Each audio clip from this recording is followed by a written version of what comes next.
ஓம் நமச்சிவாய. திருச்சிற்றம்பலம். சிவாய நமக. சிவசிவாய நமக. கடவுள் உனக்குள்ளே இருக்கின்றார். அந்த கடவுளை உனக்குள்ளே பார். அதை நீ உணர்ந்து கொள். உணர்ந்து தெரிந்து கொள். அனைத்திலுமே அவரே இருக்கின்றார். அனைத்திலும் அனுபூதி நீ பெறுவாய். நிச்சயமாகவே அவரை உணர்ந்தால் புரிந்தவர்களுக்கு அவர்களே கடவுளாக தெரிவார்கள். இயற்கைதான் நமக்கு கடவுள். இயற்கையை எவ்வாறு மனிதன் உருவாக்க முடியும்? ஒருபோதுமே முடியாது அல்லவா? இயற்கைக்கு உருவங்கள் கிடையாது.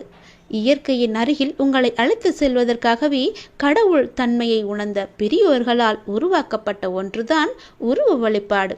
அதையொட்டிய ஆலயங்கள் மந்திர உச்சாரணங்களுடன் ஒவ்வொரு ஆலயத்திலும் ஒரு ஞானியின் சமாதி இருக்கும். அவர்கள்தான் ஆலயத்திற்கு வரும் பக்தர்களுக்கு அருள் பாலித்து கொண்டிருக்கிறார்கள். சிவன், பார்வதி, முருகன், விநாயகர், விஷ்ணு, பிரம்மா போன்ற கடவுள் உருவங்கள் எல்லாம் ஆன்மீக குறியீடுகள். அந்த குறியீடுகள் எல்லாம் உங்களின் உள்ளே தான் இருக்கின்றது. அதை தேடுங்கள் என்பதற்காகத்தான் வெளியே அந்த குறியிட்ட உருவங்களை வைத்துள்ளனர். மனித உடலை அடிப்படையாக கொண்டதுதான் ஆலயங்கள். ஆலயங்கள் கட்டப்பட்டுள்ளன. மனித உடல்தான் ஆலயம். அதில் குடிக்கொண்டிருக்கும் உயிர்தான் இறைவன். அவனை தியானத்தின் மூலமாக குருவின் துணை கொண்டுதான் உங்களால் உணர முடியும், அறிய முடியும். கடவுளை எதிரில் காண முடியாது. ஏனெனில் கடவுளாக ஆவதே நம்முடைய இலக்கு. எனக்குள் இருக்கும் கடவுளுக்காக நான் காத்திருக்கிறேன். தன்மையும் முன்னிலையுமற்று இருக்க கற்கிறேன். போதி மரத்தனடியில் அமர இடம் தேடுகின்றேன். தேநீர் சுவையை விட தேநீர் ஓசையை நான் ரசிக்கின்றேன். கடவுளை அங்கிக் கொணாதபடி எங்குமே தேடுகின்றேன்.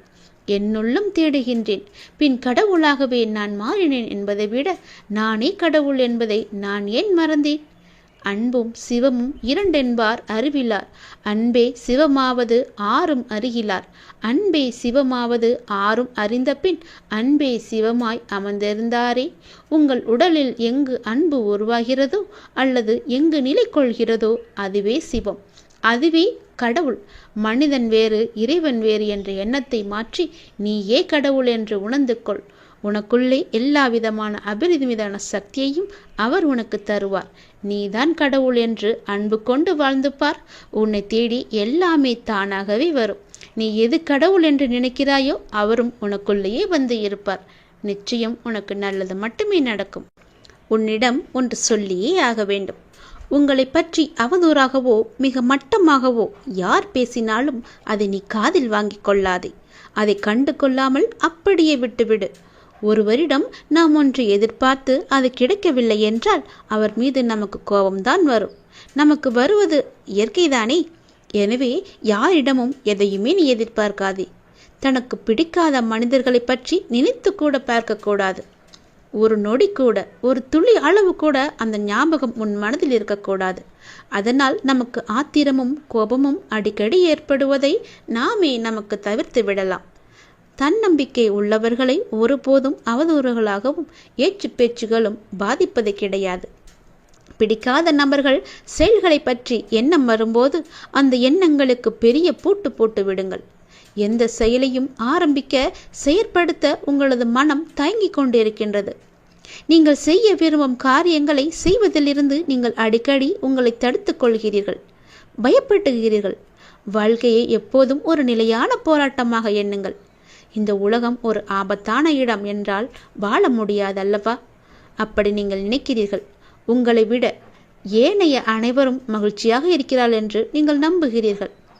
நீங்கள் சந்திக்கும் பெரும்பாலான நபர்களை பற்றி மோசமாக எண்ணுகிறீர்கள். நீங்கள் ஒரு அவநம்பிக்கையாளர் என்று மற்றவர்களால் சொல்லப்படுகிறீர்கள். உங்கள் சக பணியாளர்கள், குடும்ப உறுப்பினர்களுடன் உங்களுக்கு ஒத்துப்போக முடியாமல் உள்ளது. உங்கள் வெற்றிகளை ஏதாவது ஒரு காரணம் கொண்டு தோல்வியாக சித்தரிக்க நீங்கள் முயல்கிறீர்கள்.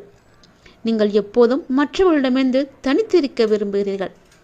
மன அழுத்தம், கவலை, ஏதோ ஒரு நோய் உங்களிடம் உள்ளதென நீங்கள் தொடர்ந்து உணர்ந்து கொண்டிருக்கிறீர்கள். இப்படியான அறிகுறிகள் கருத்துக்கள் எல்லாம் ஆராய்ச்சியின் முடிவுகள் தான். ஆனால் ஒரு சில அறிகுறிகளை வைத்து நாமெல்லாம் எதிர்மறையான சிந்தனையாளர்கள் என்ற முடிவுக்கெல்லாம் நம்மால் வந்துவிட முடியாது, வந்துவிடவும் கூடாது. நாம் எப்போதும் நம்மை பற்றிய உயர்வான நல்ல சிந்தனைகளோடு மட்டுமே நம் வாழ்க்கையை கடத்த வேண்டும். ஒவ்வொரு நொடியும் எதிர்மறை நமக்குள்ளே எப்பொழுது வந்து நுழையலாம் என்ற ஆர்வத்தோடு காத்து கொண்டிருக்கிறது. அதற்கு நம்மை நாமே ஒரு வழியை ஏற்படுத்திவிடக்கூடாது. அந்த வழியை நாம் அடைக்க வேண்டுமென்றால் நேர்மையை மட்டும், நேர்மறையான சிந்தனையை மட்டும் உன் மனதுக்குள்ளே நீ கொண்டு வர வேண்டும். அப்படி இருந்தால் மட்டுமே அந்த எதிர்மறையை உன்னால் அடித்து துவம்சம் செய்ய முடியும். எதிர்மறை என்ற மாயை உனக்குள்ளே சூழ்ந்து விட்டால் போதும், உன் வாழ்க்கையே இருண்டுவிடும். வேண்டாம் தங்கமே, உன் வாழ்க்கையை நீயே மாற்றிக்கொள். உன் மனதிலுள்ள எதிர்மறை எண்ணங்களை எல்லாம் தூக்கி எறிந்துவிடு. உனக்கு முடியும், உன்னால் முடியும். என்னை தவிர என்னை காப்பாற்ற யாரால் முடியும்? நான் வெற்றி பெறுவேன், நிச்சயமாகவே வெற்றி பெறுவேன். எனக்கு எல்லாமே கிடைக்கும் என்ற நம்பிக்கையோடு ஒவ்வொரு நாளையும் ஒவ்வொரு நொடியையும் நீ செயல்பட்டுப்பார். நேர்மறையாக நீ செயல்பட்டுப்பார். நேர்மறை எண்ணத்தோடு செயல்பட்டுப்பார். எதிர்மறை உனக்குள்ளே வரவே வராது. அந்த எதிர்மறை என்ற மாயையை அடித்து ஒழிக்க நீயே புறப்படு. நிச்சயம் உன் வாழ்வு நல்லதாகவே இருக்கும். எது நடந்தாலும் எனக்கு தெரியும், எது நடந்தாலும் என் கடவுளுக்கு தெரியும். எல்லாமே அவருடைய விருப்பம் போலதான் நடந்து கொண்டிருக்கிறது. நான் கடவுளை முழுமையாக நம்புகிறேன். அவரால் முடியாத காரியமென்று எதுவுமே கிடையாது என்ற நம்பிக்கையோடு ஒவ்வொரு நாளையும் நீ தொடங்கு. நிச்சயம் உன் வாழ்வில் தீபத்தை நான் ஏற்றுவேன். உன் வாழ்க்கை ஒளிமயமாகவே மாறும்.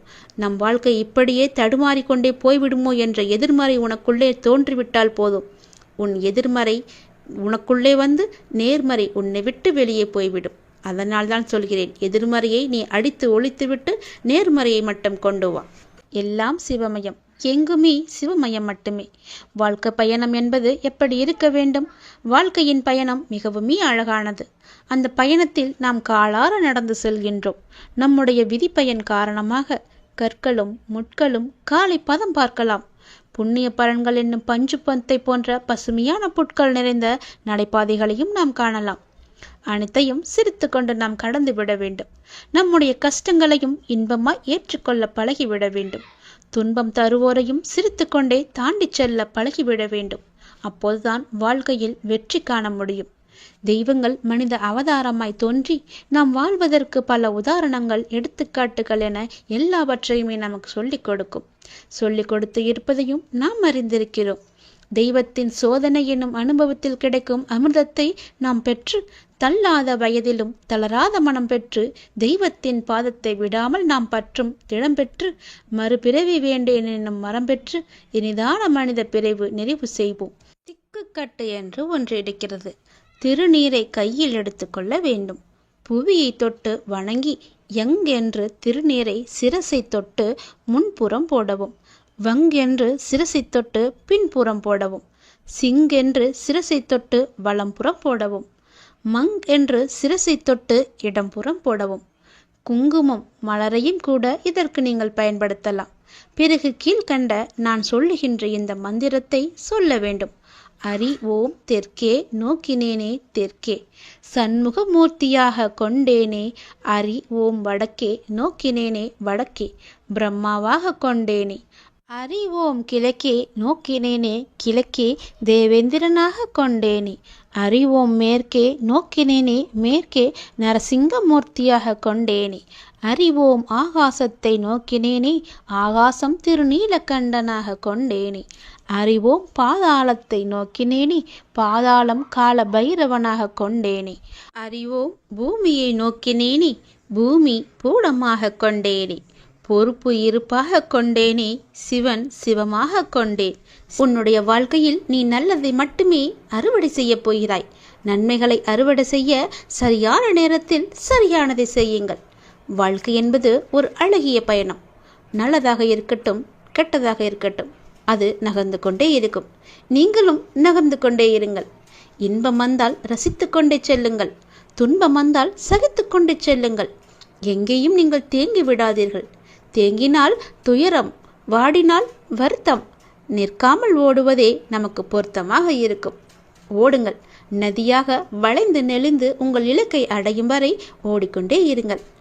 இடைவிடாது வணங்கியும் இன்னல் தீரவில்லை என்கின்றாய். தேவைக்கு வணங்காதே. நீயே தேவை என்று வணங்கு. அப்படிதான் வணங்க வேண்டும். அப்படி வணங்க வேண்டும் என்பதை நீ உணர்ந்து கொள். மனம் சஞ்சலம் அடிக்கடி தோன்றினால் மனம் தெளிவாக இருக்கிறது. எடுக்கிற முடிவுகள், போகிற பாதை என எதுவுமே சரியாக இருக்காது. ஆகவே எப்போதும் குழப்பத்தில் இருக்க வேண்டியிருக்கும். இதை முதலில் நாம் மாற்ற வேண்டும். இதற்கு அற்புதமான ஒரு உபாயத்தை தான் நான் கூறப்போகிறேன் உனக்கு. முதலில் உன் மனதை ஏதாவது ஒன்றின் மீது நீ செலுத்திவிடு. உனக்கு எதன் மீது அதிக பிரியம் உண்டோ அதன் மீது மனதை செலுத்து. அப்போது மனம் குவிய ஆரம்பிக்கும். உன் பிரச்சனைகள் எல்லாமே தீர்ந்துவிடும். நீங்கள் கடவுள் மீது உங்கள் மனதை நீங்கள் செலுத்தினால் போதுமானது. அவரே இறக்கப்பட்டு உங்கள் மனதை அமைதி நிலைக்கு கொண்டு வந்து விடுவார். அப்போது உங்களுடைய மனமானது நிச்சயம் அமைதியடையும். இங்கு இன்னொரு உண்மையினையும் நீங்கள் தெரிந்து கொள்ள வேண்டும். எத்தகைய பிரச்சனையாக இருந்தாலும் அது அப்பாவின் அனுமதியோடு தான் வாழ்க்கையில் நுழைகிறது. என்ன நடந்தாலும் சரி, பாரம் சுமப்பவர் அவர் என்பதை நாம் புரிந்து கொள்ள வேண்டும். பாரம் சுமப்பவர் அவரே என்று நீ தெரிந்து கொள்ள வேண்டும். அவருக்குத்தான் மூச்சிறைப்பு ஏற்பட வேண்டும். நீ எதற்காக இப்படி பெருமூச்சோடு இருக்கிறாய்? நாம் அவரோடு ஒப்பிட்டு பார்த்தால் நாம் சும்மாகத்தான் நடந்து கொண்டிருக்கிறோம். எனவே நீ கவலைப்படுவதை விட்டுவிடு. ஏனென்றால் உன்னுடைய பாரம் முழுவதுமாகவே அவரோட தோள் மீது இருக்கின்றது. அப்ப பாரத்தை சுமப்பது அவர்தானே? நீ நம்பிக்கையாக இருக்கும் கடவுள்தானே? பிறகு எதற்காக உன் சுமையை அவர் மீது இறக்கி வைத்துவிட்டு நீ நின்றாகத்தானே இருக்க வேண்டும்? அதை உன்னால் செய்ய முடியவில்லை. அவர் மீது நம்பிக்கை இல்லாத காரணத்தினால் மட்டுமே அந்த சுமையை அவர் மீது இறக்கி வைத்தும் நீயும் மீண்டும் சுமந்து கொண்டிருப்பது போல கற்பனை உலகில் இருக்கின்றாய். அதனால் கற்பனையை தூக்கி தூர ஏறி நீ அவர் மீது எப்போது எல்லாமே அவர்தான் என்ற நம்பிக்கையோடு இருந்தாயோ அப்போதே உன்னுடைய கடமை, பொறுப்பு எல்லாமே அவருடைய தோளில் ஏறிவிட்டது. இறைவன் பார்த்து கொள்வார். இறைவனுக்கே அந்த பொறுப்பு இருக்கிறது. அவரே உன்னுடைய பாரத்தை சுமந்து கொண்டிருக்கிறார். நீ தேவையில்லாமல் இந்த பாரத்தை சுமந்து உன்னுடைய வாழ்க்கையில் உள்ள நிம்மதியை நீ இழந்து விடாதே. எனவே நீ கவலைப்படுவதை விட்டு விடுங்கள். என்ன நடந்தாலும் என்னையும் என் பாரத்தையும் சுமப்பவர் அவர் என நினைத்து அப்பாவின் மீது சுமையினை ஏற்றி வைத்துவிட்டு பிரச்சனையை உடனடியாகவே நீ மறந்து விடுங்கள். பொறுமையுடனும் நம்பிக்கையுடனும் இருங்கள். அப்பாவின் செயல்கள் வெளிச்சத்திற்கு வரும் நாளை எதிர்பார்த்து காத்திருந்தால் நிச்சயமாகவே உன்னுடைய பிரச்சனை எல்லாமே தீர்ந்துவிடும். கண்டிப்பாக இது நடந்தே தீரும். உன்னுடைய பாரம் முழுவதும் என் மீது சுமத்து விட்டாய் என்ற நம்பிக்கையோடு உன்னுடைய நாளை ஒவ்வொரு நாளையும் புனித நாளாக தொடங்கு. நிச்சயம் உனக்கு நன்மை கிடைக்கும். உன்னை அவமதிப்பவரை கண்டு ஒருபோதும் விரக்தியடையாமல் நீ இருக்க வேண்டும். ஏனென்றால் நீ அவர்களை அதிர்ச்சியடையும் அளவுக்கு அசாதாரண சக்தியுடன் வளர்ந்து அவர்கள் முன்வந்து நீ நிற்கப் போகின்றாய். உனக்காகவே எல்லாவற்றையுமே நான் தயார் செய்துவிட்டேன். இனி உன் வாழ்வு எல்லாமே நல்லதாகவே நடக்கப் போகிறது. முன்னேற்றமே இல்லாமல் இருக்கிறது என்ற மனோபாவத்தை நீ விட்டொழி. இனி ஒவ்வொரு வாழ்க்கையில் ஒவ்வொன்றாக முன்னேற்றம் மட்டுமே இருக்கப் போகிறது. ஒவ்வொரு நொடியும் முன்னேற்றம் மட்டுமே நடக்கப் போகிறது. முன்னேறுவது எப்படி என்று நீ எதிர்பார்க்காதே, கவலைப்படாதே. நான் அதற்கான வழியை காமிக்கின்றேன். கவலைகளை எல்லாம் புறந்தள்ளி ஆளுமையை தரும் தன்னம்பிக்கையை நீ ஆடையாக அணி. எளிதானதை நோக்கி செல்லாதே, சரியானதை நோக்கி செல். வாழ்க்கை ஒரு அழகான பயணம். அதை மகிழ்வாய் வாழ நீ முயற்சி செய். உனக்கு துணையாக உன்னுடைய அப்பா நான் இருக்கின்றேன். நன்றி கடன் மறவாதி. நமக்கு ஒரு துன்பம் வந்ததற்காக அதை போக்குவதற்காக நம் அப்பாவிடம் தஞ்சம் அடைகின்றோம். அதனை வெகு இலகுவாகவே அப்பா தீர்த்து வைக்கின்றார். நாம் அதோடு மட்டும் இருந்து விடாமல் அப்பாவிடம் நன்றி கடன் செலுத்தவும் வேண்டும்.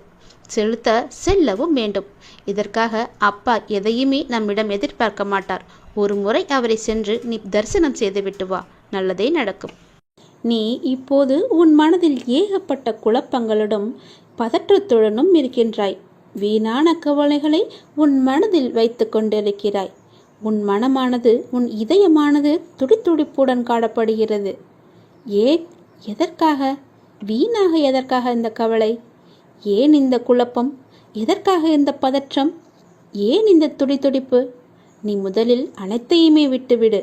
உன் வேலைகளை பார்த்து கொண்டிரு. போகிற போக்கிலேயே போய்கொண்டிரு. எதையும் நீ தூக்கி சுமந்து கொண்டிருக்காதே. அதை முதலில் மறப்பதற்கு என்ன செய்ய வேண்டுமோ அதை செய். உன்னுடைய மனம் அதிலேயே லயித்து இல்லாமல் வேறு பக்கம் திருப்பு. அப்போதுதான் அவற்றை பற்றி எண்ணம் உன் மனதில் இழுக்காமல் இருக்கும். நான் உனக்காக அவதரித்தவன். நான் இருக்கும்போது எதற்காக நீ கவலைப்படுகிறாய்? உன்னை நல்லபடியாக உயர்த்த உனக்காக பாடுபட்டு கொண்டு நான் இங்கே இருக்கிறேன். தயவு செய்து தயவு செய்து நான் உன்னுடன் இருப்பதை நீ உணர்ந்து கொள். நான் வருவதற்கு முன்பும் வந்ததற்கு பிறகும் நடந்து கொண்டிருப்பதை நீ உணர்ந்து கொள். நான் வருவதற்கு முன்பு என்ன செய்து கொண்டிருந்தாய், நான் வந்த பிறகு எப்படியெல்லாம் உன்னுடைய பிரச்சனைகள் தீர்ந்தன என்று கொஞ்சம் திரும்பிப்பார். உன்னை எப்படி நான் கைவிடுவேன் என்று ஒரு நொடியில் நீ நினைத்து விட்டாய்? உன் அப்பா உன்னை பார்த்து கொள்ள மாட்டேனா? உன்னை அவ்வளோ சீக்கிரம் விட்டு விடுவேன் என்று நினைக்கிறாயா? உன்னை அனைத்து திசைகளிலிருந்தும் பாதுகாத்து கொண்டிருக்கிறேன். நான் இருக்கும் இடத்தில் எவரையுமே நெருங்க விட மாட்டேன். நான் உனக்குள்ளே நீக்கமர நிறைந்திருக்கிறேன். என் கண் பார்வை உன் மீது விழுந்து கொண்டிருக்கும் போது எந்த கெடுதலும் வந்து உன்னை துன்புறுத்தி விட முடியாது. தெரிந்து கொள், எந்த துன்பமும் உன் அருகில் கூட வர பயப்படும். நான் இருக்கிறேன், நீ பயப்படாதே.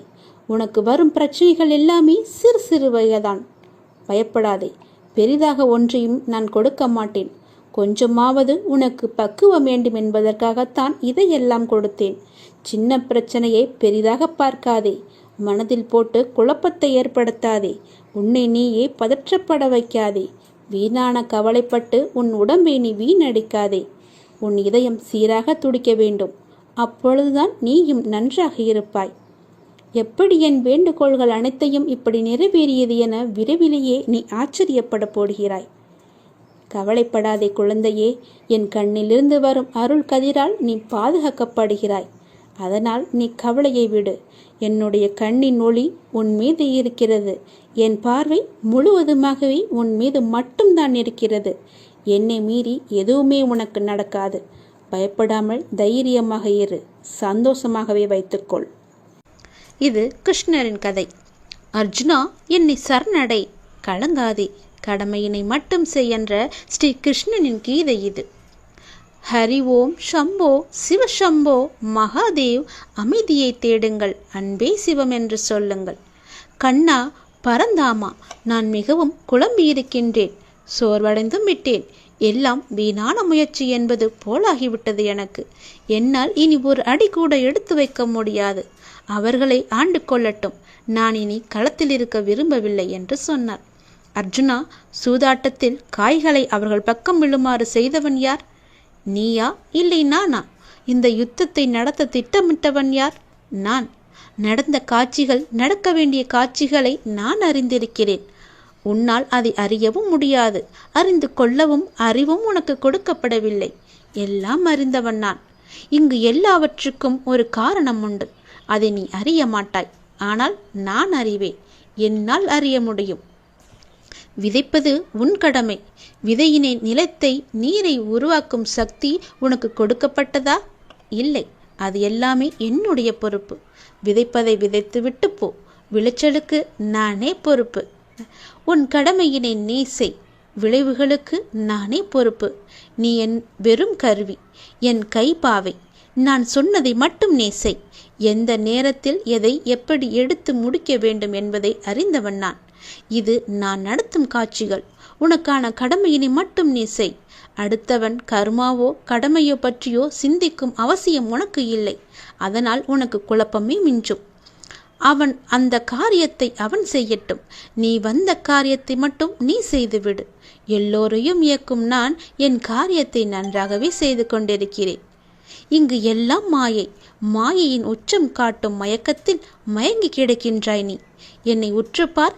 என்னுடைய விஸ்வரூபத்தை பார். இவர்களெல்லாம் யார் என பார். எதற்காக இங்கு குவிந்திருக்கின்றார்கள் என பார். எதற்காக அதிகாரம் அவர்களுக்கு கொடுக்கப்பட்டது என்பதை மட்டும் பார். உன் கடமையினை மட்டும் நீ செய். மயக்கத்தில் சிக்கி இதிலிருந்து நழுவினால் இன்னொருவனை கொண்டு இந்த காட்சிகளை நடத்த எனக்கு தெரியும். ஆனால் உன் சுதர்மத்தை, கர்மத்தை தவறவிட்ட பாவம் உன்னை விடாது. புரிந்து கொள். உன் கர்ம கழியவும் உன் கடமை நிறைவேறவும் இங்கு நீ அழைத்து வரப்பட்டிருக்கின்றாய். அந்த கடமையினை தெளிவாக செய். மயக்கம் அருந்து குழம்பாமல் பற்றறுத்து செய். இங்கு காண்பன எல்லாமே மறையும். மறைந்தன எல்லாமே திரும்பும். காலமாக நான் ஆடும் இந்த ஆட்டம் உனக்கு புரியாது. புரியாத விஷயத்தை யோசித்து ஏன் குழம்புகின்றாய்? இங்கு எல்லாவற்றுக்குமே ஒரு காலம் உண்டு. அதன்படியே காட்சிகளும் அமைந்து கொண்டிருக்கின்றன. அக்கிரமம் ஆட ஒரு காலம் உண்டு, அடங்க ஒரு காலம் உண்டு. எல்லா அதர்மமும் ஆடித்தான் அடங்கும் என்பதை மனதில் கொள். எந்த அக்கிரமும் நெடுநாள் நிலைத்ததில்லை என்பதையும் நினைவில் கொள். கடும் வெயில் மழைக்கு அறிகுறி. மழை செழுமையின் வாசல். வெயிலின்றி மழை இல்லை. அதர்மம் ஆடாமல் தர்மம் வர வாய்ப்பே இல்லை. இதுதான் என்னுடைய நாடகம், என்னுடைய இயக்கம். நீங்கள் எல்லாம் வெறும் பாத்திரங்கள் மட்டுமே. உன் பாத்திரத்தை நீ ஒழுங்காக செய், அதுதான் நான் கேட்பது. நீ இன்று காணும் எல்லாமே மாறும், எல்லாம் மாறும். அர்ஜுனா, என்னை சரணடை. என்னில் உன் பாரங்களை சுமத்து. என் காவலில் இருந்தே கடமையினை செய். எப்பொழுதும் உன்னோடு நான் இருந்து காத்து வருவேன். கலங்காதே, எழு, மயக்கமறு, கடமையினை செய், அதை மட்டும் செய். அதற்காகவே நீ படைக்கப்பட்டிருக்கின்றாய் என்று கூறினார் பரந்தாமன். இந்த கதையை நீங்கள் உணர்ந்து கொண்டால் உங்கள் வாழ்வில் நீங்கள் நிச்சயம் வெற்றி பெறலாம். எதற்காகவுமே நீங்கள் பயப்பட வேண்டிய அவசியமும் இருக்காது. எதற்காகவும் நீங்கள் கவலைப்பட வேண்டிய அவசியமும் இருக்காது. ஏனென்றால் மேலே இருந்து நடத்தி கொண்டிருப்பவர் எல்லாம் அல்ல இறைவன். அவருக்கு மட்டுமே தெரியும், உனக்கு ஒன்றுமே தெரியாது. நன்றாக புரிந்து கொள்.